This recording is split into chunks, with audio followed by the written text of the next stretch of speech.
Hello everyone, Namaskar and welcome to another episode of the Jaipur Dialogue Sports. India का बांग्लादेश के against first test शुरू होने वाला है और अभी रोहित शर्मा और गौतम गंभीर की प्रेस कॉन्फ्रेंसेस खत्म हुई है और इसी में से कुछ टॉकिंग पॉइंट्स आए हैं जिसके बारे में आज हम चर्चा करेंगे। तो इसीलिए सबसे पहले स्वागत करते हैं हमारे गेस्ट संजय दीक्षित जी का। Welcome Sanjay ji. Thank you for having me. तो देखिए, रोहित शर्मा ने इनिशियली शुरुआत में ही क्लियर कर दिया कि ये कोई ड्रेस रिहर्सल सीरीज नहीं है। ही सेड कि हम लोग उनको बेसिकली पूरी तरह सीरियसली लेंगे और कोई मतलब रियायत नहीं बरतेंगे। बेसिकली इससे ये क्लियर हो गया। आपका क्या मानना है? Is this how they should take it? Actually I like the body language of Rohit Sharma. Press conference में वो बंदा बिल्कुल चिल्ड आउट था, कूल और बड़े जिसको कहे आसानी से, बिल्कुल जैसे इनफॉर्मल कॉन्वर्सेशन कर रहे हो उसी तरह से वो जवाब दे रहा था। और उसमें यही कहा उसने कि भाई हमारे लिए सारे इम्पोर्टेंट है, every test match is important, क्योंकि हमारा टारगेट जो है वो वर्ल्ड टेस्ट चैंपियनशिप का टाइटल है। अब उसके पास जो है भाई एक दो वर्ल्ड कप जीत चुका वो। वनडे वर्ल्ड कप में भी था वो, आपको याद हो 2011 में he was part of the team. और नहीं 2011 में नहीं था, सॉरी 2011 में रोहित नहीं था, कोहली था, विराट था। हाँ। ये 2007 वाली में था जी, T20 तो में था। हाँ इसमें विराट T20 नहीं में था। और इसमें आपके फिर अपनी कप्तानी में एक वो जीत चुका है जी। अब उसको टारगेट है चैंपियंस ट्रॉफी और वर्ल्ड टेस्ट चैंपियनशिप, ये दो उसके टारगेट है। तो कह रहा हमारा टारगेट तो वर्ल्ड टेस्ट चैंपियनशिप है भाई। तो वर्ल्ड टेस्ट चैंपियनशिप में अगर हमको फाइनल खेलना है और जीतना है तो हमारे लिए तो हर मैच इंपॉर्टेंट है। तो that was his I should say कि अंडरलाइंग स्टेटमेंट, जो बिग स्टेटमेंट था वो तो ये है यार, ऐसा नहीं है कि हम कोई भी मामला हल्का लेते, हम सभी को सीरियसली लेते हैं, लेकिन हम बहुत ज्यादा परेशान भी नहीं होते। और और बाकी बांग्लादेश चीज, का फॉर्म भी अच्छा चल रहा है ना, तो they can't be also complacent. अरे भाई बांग्लादेश वाले ने भी तो स्टेटमेंट दिया ना कि हमने पाकिस्तान को पाकिस्तान में 2-0 से हराया, अब हम इंडिया को भी इंडिया में 2-0 से हराएंगे। हाँ। जरा थोड़ा आसमान पे उड़ रहा है भाई। नहीं, आई थिंक इस पे भी रोहित शर्मा ने बोला कि हाँ, लोग तो बोलते हैं बट वो हर कोई बोलता है, हम उसको ऐसा सीरियसली लेते नहीं है मैं बेसिकली। उससे एग्जैक्टली जो कहा मैं बताता हूँ, कहता है कि भाई हाँ, देखिए क्या है कि हर टीम का सपना होता है कि इंडिया को हराए। हाँ, एग्जैक्टली, यस। तो, तो वो इंडिया को हरा के, तो उनको जो मजा है, सबको सबसे ज्यादा मजा इंडिया को हराने में ही आता है। हम्म। तो अब वो अगर बोलते हैं तो वो हाँ। बोल के ही उनको मजे लेने दो। बाकी तो इंग्लैंड भी यहाँ आया था, वो भी बड़ी बड़ी बातें कर रहे थे, बाकी क्या जी, हुआ वो आप जानते हैं। बिल्कुल। तो हमें उनको बातों से काउंटर करना नहीं, हम तो जो एक्शन होगा, जो हम काम हमें जो करना है वो हमें पता है, हम वो करेंगे। हम तो उस पर कॉन्सेंट्रेट कर रहे हैं। हम जो है वो बातों में उनसे कोई मुकाबला करने वाले नहीं है। We are not going to say anything, of we course. Will show it on the ground, बस and let simple see the बात। Bat and the ball do the talking. Bat and ball do the talking, correct. हाँ, तो चलिए, let's talk about playing 11। वैसे तो in terms of batting काफ़ी straight forward है, but कोई सरप्राइजेस लग रहे हैं आपको इन टर्म्स ऑफ ऑलराउंडर या फिर बॉलिंग लाइनअप में कौन आएगा कौन नहीं आएगा? बॉलिंग लाइनअप में they have a big issue कि 3 पेसर्स रखे या 3 स्पिनर्स रखे, क्योंकि इनको जो है वो चेपॉक में जो स्क्वायर्स हैं वहां पे 3 तरह की पिचेस हैं। तो रेड सॉइल पिच है, ब्लैक सॉइल पिच है और मिक्स्ड पिचेस है। तो ये जो मैच होने वाला है वो रेड सॉइल पिच पे होने वाला है। और ये रेड सॉइल पिच भी जो है वो आपकी इनकी जो वानखेड़े में जो पिच है ना, रेड सॉइल वाली, महाराष्ट्र वाली जो सॉइल है, उससे बनाई गई है ये। तो इसका जो कैरेक्टरिस्टिक ये है कि it gives good bounce. Okay. There is good bounce, good carry, pace होती है विकेट में, हम्म, और towards the end it also affords lot of spin. तो बड़ा फेयर टाइप का विकेट यहाँ पे मिलने वाला है। हम्म, तो अब इसमें ये चक्कर में है कि भाई क्या करें, 3 फास्ट बॉलर रखें या 3 स्पिनर्स रखें। अब 3 स्पिनर रखेंगे तो 3 में से 2 तो उनके वो हैं ऑलराउंडर। जी। पेस बॉलर के साथ प्रॉब्लम ये है कि Akashdeep is reasonable, I mean he can be called a bowling allrounder, hmm, लेकिन बाकी 2 तो प्योर बॉलर हैं, बॉलर्स, हाँ। सिराज और बुमराह। बुमराह। हालांकि Kuldeep is trying to become an all rounder, आपको पता है इंग्लैंड के खिलाफ बड़े अच्छे अच्छे नॉक्स खेले थे उसने। हाँ, बट आई थिंक वो उसका भी पैचेस में चलता है काम।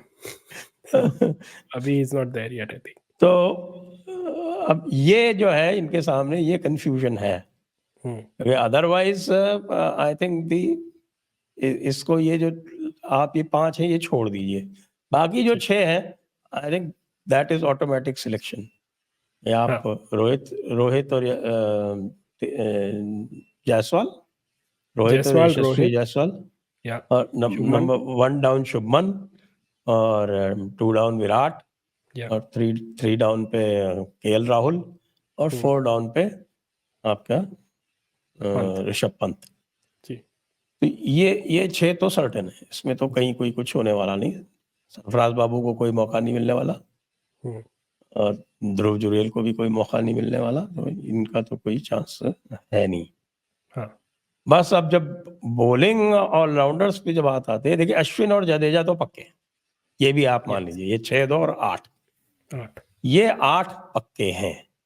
बुमराह पक्का है और सिराज भी पक्का है। अब ये 10 पक्के हैं। हम्म, अब 11वें के लिए आकाशदीप और कुलदीप यादव, इनमें लड़ाई है भाई। अब देखो क्या होता है। अब आप इमेजिन कीजिए कि इंडिया कितनी स्ट्रांग है, कितनी स्ट्रांग साइड है कि they can even think about leaving somebody like Kuldeep Yadav. या कुलदीप एग्जैक्टली, यादव, आप देखिए कुलदीप यादव जो था इंग्लैंड सीरीज में टर्निंग पॉइंट था वो, एग्जैक्टली। ही इज इन और वो प्रॉपर फॉर्म राइट नाउ, तो और उसको। वो आया इसलिए था कुलदीप यादव क्योंकि जडेजा जो था वो इंजर हो गया था, तब उसको लाना पड़ा था। हम्म, तो Jadeja was pretty ineffective in the first या टेस्ट मैच अगेंस्ट इंग्लैंड, या और जब कुलदीप आया है उसके बाद से धार आई है स्पिन बॉलिंग में, क्योंकि पिछली बार जो अश्विन भी है उसको भी थोड़ा शुरू शुरू में उस फॉर्म में नहीं था, बाद में आ गया वो फॉर्म में, या वो बात अलग है। तो how can you leave somebody like Kuldeep out? Kuldeep को बाहर रख के आप मैच खेलोगे, सोचो आप। लेकिन जो सोच रहे हैं कि भाई कुलदीप को बाहर रखें या आकाशदीप को बाहर रखें, 2 में से किसको बाहर रखें? हाँ, वही इंटरेस्टिंग होगा, क्योंकि अब वैसे अगर स्पिन, अब पिच जब असेस कर रहे होंगे वो लोग, देन ओनली विल नो कि एग्जैक्टली कैसा प्ले करेगी। यस, इट टर्न्स, जैसे आपने बोला, एंड लास्ट के 2 दिन में काफ़ी टर्न करती है, so that would be a की फैक्टर। क्योंकि बांग्लादेश के एक्चुअली स्पिनर्स भी काफ़ी डेंजरस है, so that's also is a consideration. मैं आपसे हाँ, यही पूछना दे हैव चाहता था गुड कि spinners, they have good spinners, और एक हाँ, जो है वो आप देख ही रहे होंगे कि इंडियन बैट्समैन जो है ना, वो पुजारा के जाने के बाद से थोड़ा सा स्पिन के अगेंस्ट में वो परफॉर्मेंस नहीं रही है जो पहले पिछली होती थी। जनरेशन के जो प्लेयर्स थे उनकी होती थी। हुँ। मैं यही, क्योंकि हमने श्रीलंका सीरीज़ में देखा, ओडीआई सीरीज़ थी माना, बट काफ़ी स्ट्रगल किया इंडियन टीम ने। Yes, pitches were quite friendly to spin and all that, but क्या भाई आपको उसमें लगता 2 है यहाँ फैक्टर थे, पे? एक ये कि वो उन्होंने इतनी खराब पिचेस बनाई थी, और every time hmm, they one the toss. हाँ, वो तो लक उनका काफ़ी अच्छा चला था। Every time they one the toss, और टॉस जीतने के बाद उन्होंने हुँ, इंडिया को जो है वो बाद में बैटिंग कराई, बाद में बैटिंग कराई तो फिर वो दिक्कत आई हर बार इंडिया को, हुँ, क्योंकि विकेट्स वर डिटेरियोरेटिंग वेरी फास्ट, या और उनको बेस्ट यूज मिला विकेट हुँ, का हर बार। हुँ, तो एक दिन में ही अगर विकेट जो है वो 3 घंटे बाद ही डिटेरियोरेट हो जाता है, तो फिर ऐसे विकेट का तो क्या करो। जी। तो यहाँ पे wicket is going to be true, जो okay. Normal it is going to be a true wicket जो 5 दिन लास्ट करेगा। और यहाँ पर ये है कि भाई अल्टीमेटली आपको उस तरह की कंडीशन नहीं मिलेंगी जिस तरह की पाकिस्तान में तो खैर गजब ही हुआ था। 26 फॉर 6 से उनको जो है वो या 350 बनवा दिए। Once in a lifetime type का था। वही वही देख रहा था मैं, पाकिस्तान का कोई क्रिकेटर बोल रहा था कि भैया बाकी सब तो ठीक है, लेकिन अगर आप 26 फॉर 6 इंडिया में हो गए ना, हाँ इंडिया आपको नहीं जी 100 नहीं बनाने देगा। जी जी जी ये इंटरेस्टिंग। पाकिस्तान है जो आपको 350 बनवा दिए। हाँ अच्छा, एक और चीज़ जो आई वो गंभीर की प्रेस कॉन्फ्रेंस से आई। बेसिकली गंभीर ने बोला कि बिकॉज़ ऑफ बुमराह, अश्विन, जडेजा, ये 3 की प्लेयर्स हैं। इनकी वजह से ओवर टाइम जो इंडिया का क्रिकेट है वो बैटिंग पे ऑब्सेस्ड है। बेसिकली बैटिंग ऑब्सेस्ड नेशन है हमारा। अब बिकॉज़ ऑफ दीज़ 3 की players now we started to become a bit more bowling obsessed. तो क्या आपको लगता है इसमें कितनी सच्चाई है, या फिर there is still a fair way to go because to become a bowling obsessed nation, because now we are talking about Bumrah and all the other bowlers more than the batsman as much. ये तो है। अब I think we are pretty, hmm, I would not say obsessed, but we are now pretty possessive of Bumrah. हाँ, हर बार जो है लोग अब बुमराह की बॉलिंग को भी देखने आते हैं। वो खाली हाँ। विराट कोहली की बैटिंग को देखने नहीं आते, वो बुमराह की बॉलिंग को भी देखने आते और उसको बुमराह को बचा-बचा के खिलाना चाहते हैं। मैं भी यही बोलता रहता हूँ कि अच्छा उसको रेस्ट देना चाहिए। हैं। अरे भाई कितना रेस्ट देना चाहिए, ये तो रेस्ट ही रेस्ट कर रहा है। ज्यादा रेस्ट करोगे तो रेस्टेड हो जाएगा। हाँ, वही, क्योंकि सब डरे हुए हैं कि भाई बुमराह को कुछ ना हो जाए। बुमराह इतना भी नहीं डरना चाहिए। कपिल देव को देखो, इतने सारे हाँ, मैच खेल गया, एक बार उसको जबरदस्ती ड्रॉप किया था, हाँ, did not miss a single match. Exactly. अब उसको अगर कराना है रेस्ट तो T20 से करा देना यार, T20 खिलाना जरूरी थोड़ी है। हुँ, एग्ज़ैक्टली। हाँ, वही अब वर्कलोड मैनेजमेंट इज़ द अब ऑस्ट्रेलिया का जो टूर है, हाँ, उसमें बीच में T20 डाल रखा है, तो उसमें रेस्ट करा दो। 5 राइट। टेस्ट मैच 8 हफ्ते में खेलने, so what's the big deal. Hmm, yeah and obviously rhythm is something also for bowler specially, वो ज़रूरी है। हम्म तो खेलना ज़रूरी है, स्पेशली टेस्ट क्रिकेट। भाई सो लेट्स बॉलर को सी व्हाट रस्टी भी तो हैपेंस। नहीं करना है, हुँ, रस्टी भी तो नहीं होना चाहिए बॉलर। बिल्कुल, बिल्कुल। लेट्स सी व्हाट हैपेंस, अब क्या होती है हमारी टीम और कैसा खेलते हैं। अभी तो फर्स्ट टेस्ट की टीम आई है। Maybe there be some surprises in this next squad, जो दुलीप ट्रॉफी की परफॉर्मेंस पे भी डिपेंड करेगा थोड़ा, जो अभी बेंच पे बैठे हैं। Let's see. तो हम इस पे आगे और चर्चा करेंगे। थैंक यू संजय जी एक और बार। Thank you. So let's see how the team India performs, और एज आई सेड हम इस पे पूरी और चर्चा करेंगे आगे भी। और दर्शकों, आप हमें ज़रूर बताइए कि आपको क्या लगता है कि क्या टीम होनी चाहिए जो टेस्ट मैच होने वाला है, और कौन होगा स्टैंड आउट परफॉर्मर। और लाइक और सब्सक्राइब करना मत भूलिए। Thank you.